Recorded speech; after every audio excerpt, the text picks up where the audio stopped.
Hey YouTube, it's Floyd Fan since 2000 with the latest review of True Blood Season 7, Episode 3 entitled Fire in the Hole. Now, before I start this video, please click the thumbs up button. Please share this video on Facebook and Twitter.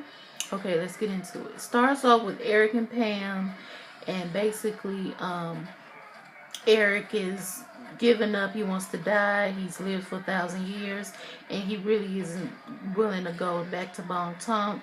Pam isn't having it. She's really upset, and she basically tells him that he needs to proceed and go on and come back to Bon Temps, if for nothing else than to get Sarah Newland so that he can avenge Nora's death.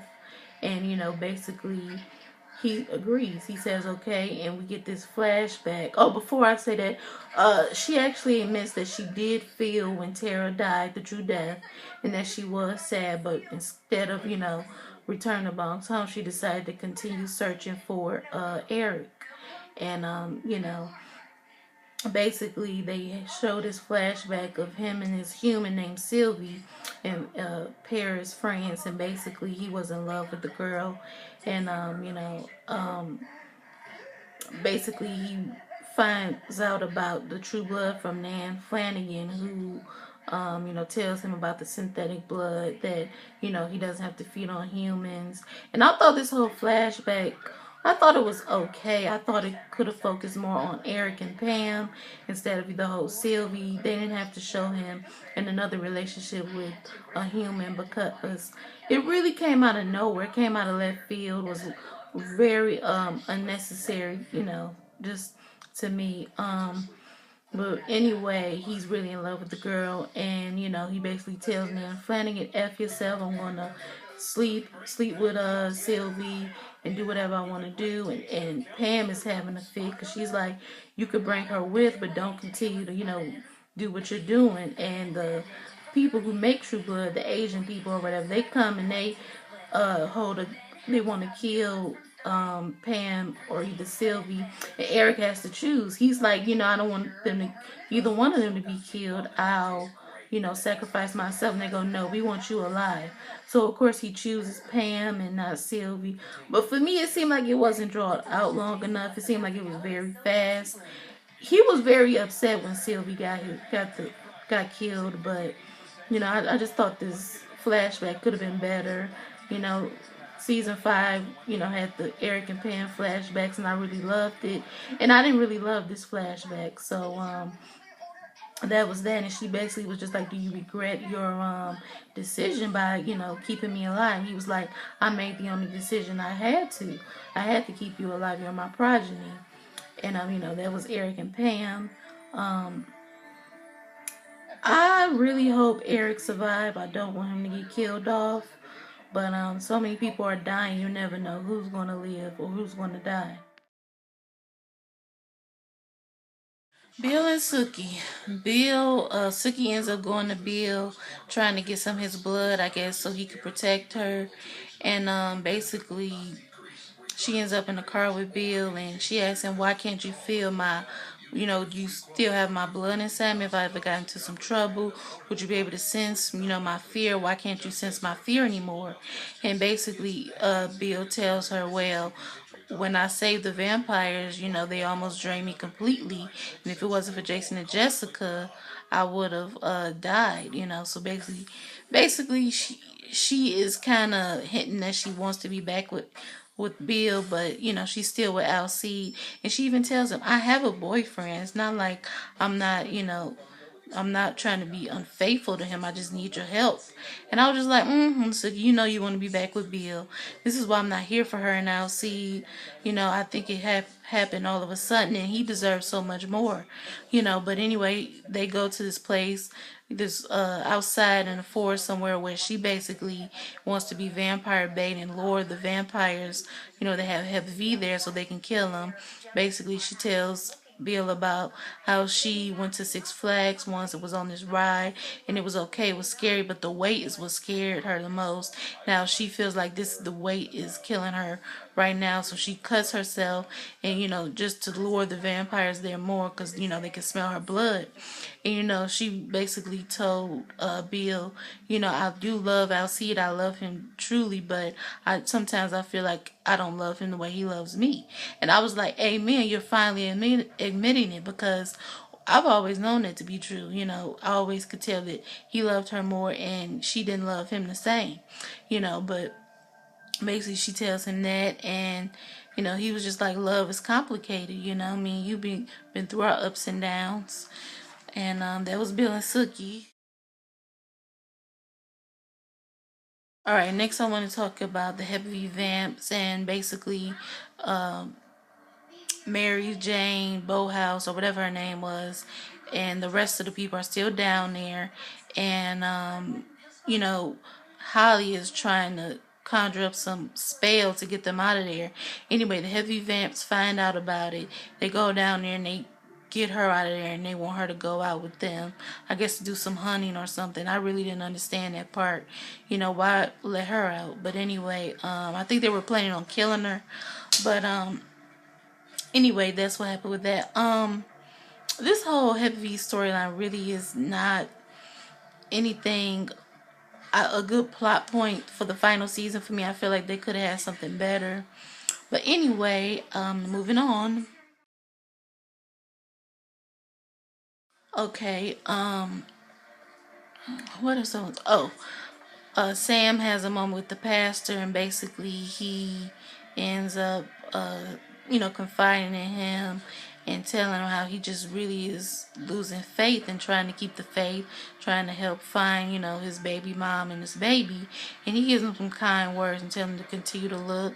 His human, not his human, but his vampire was just like, okay, can we leave now? So they go in there in the car and they run into the mob of people who want to kill all the vampires and all the people who aren't human. And basically he tries to talk to Kenya. It's just like, don't do this, don't be one of them. She's just brainwashed and believing them and not Sam. But they end up killing the vampire, some random vampire that was protecting Sam. And something happens where Maxine Thornberry gets killed, and I was a little bit frightened. I said, please don't let Sam get here, please. As Maxine Thornberry, when she got killed, I was just like, oh wow, I didn't see that coming. She was one of the funniest characters. I was sad she got killed, but you know, she ended up, I don't know what happened, but I think she shot or something happened, but she ends up getting her heart ripped out. I thought that was I thought she could have had a better death, but anyway. Next I want to talk about Willa and the pastor. They have a good moment. Basically, he talks about his past, what he had with his other wife, and how they grew separate when their child died, and how he really likes Letty Mae, but how she is like Jack Daniels to Letty Mae, and how she needs to find another place to go because Letty Mae, she really needs to stay sober and to not be hooked on V or anything else. And Willa's she's like, okay, fine. So she ends up having to leave. That's that. Lastly, I want to talk about Alcide's death. This death scene, oh my God. When he got shot in the head, I could not believe it. I was so shocked and distraught and disappointed and devastated. He's my favorite character on this show, and for him to get killed off, I just couldn't believe it. I'm still in shock. I can't believe they killed him off so soon in this series and in such an anticlimactic way. I thought it could have had a much better death sequence. I thought for sure he would have got written off better. And I think he even says that some random hillbilly guy killed him. I did not like that, but anyway, he ends up going to Bill's house looking for Sookie, but go back from that, he's walking around Suki's house. He's talking about how he's hungry, how he just wants some, some steaks. And he basically has his towel on. And I'm like, oh, LC, please drop it. Drop your towel, drop your towel. But, of course, we don't get to see that. And, being that this was his last episode, we didn't get to see anything that really would have gave him a proper send-off. It was just kind of like, he's dead, and now we're moving on. And I didn't like that. But he goes there, and he ends up finding Suki, and he, a whole lot of commotion is going on. Vampires are getting killed all around her, and blood is all on her. And he's basically like, Suki, how could you come here? How could you do this? Blah blah blah. Oh, don't talk now. Don't talk now. I don't want you to swallow any blood. And I'm thinking, as much vamp blood as she had, her swallowing a little bit now is not going to make any difference. But he basically, got into it with Bill, and him and Bill got into it. And Bill basically told him it was her idea. I know her more than enough not to tell her no. I know she's going to do it anyway. And, he's saying, I'm so tired of you telling me how much you know Suki better than me. And he was like, I do know her better than you. And they wash off Suki. Violet's washing off Suki.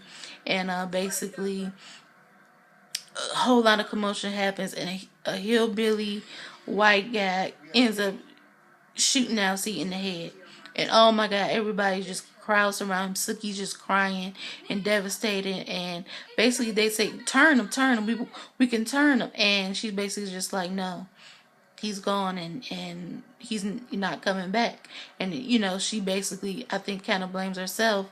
And I'm not a Suki fan. I'm not a big Suki fan, but I don't know if I could blame her for his death. I think I have to blame the writers and for the way they wrote his death. I really didn't like it. True Blood has fell off to me. I'm watching the rest just to see what happens, but they had already had a strike when the season started from last season, because I didn't like the last season. I didn't like the finale. Then they had another strike with Tara's death, now another strike with Alcide's death. I hate the way they're killing off fan favorite characters in such horrible ways. They deserve to give them better send-offs. I understand they want to do epic deaths or do a lot of fan favorite deaths in the final season, but you still want to make this the very best season it can be. You don't want it to be the worst. You still want to go out with a bang and have this final season be the very best season. Maybe they need to get in touch with Stephen DeKnight, who did Spartacus final season in such a wonderful way, and get some pointers, because I'm really not happy with this season. This episode just had me so sad. I can't believe him. I can't believe he's dead. In another part of my video, I'm going to have a little montage of Alcide, played by Joe Manganiello. So stay tuned for that if you're a fan. If you're a fan, could you send this to him, tweet it to him, do whatever you gotta do. I'm gonna tweet this to him, tell him how much I love and miss him. I can't believe he's gone, and how he deserves such a better death, and how I am really disappointed in the way he died. But anyway, that's the end of my review. Like I said, like, comment, and subscribe. Follow me on Twitter at OsMidnightLove, and that's OS_midnight_LUV. Follow me on Instagram at DrinkMeUp21. The links will be in the more info box. Also, I'm gonna post in the more info box my favorite scene with Alcide. It's a little, X-rated if you don't want to see it, but that's my favorite scene with him. And signing out. I'll see you in my next review. Bye.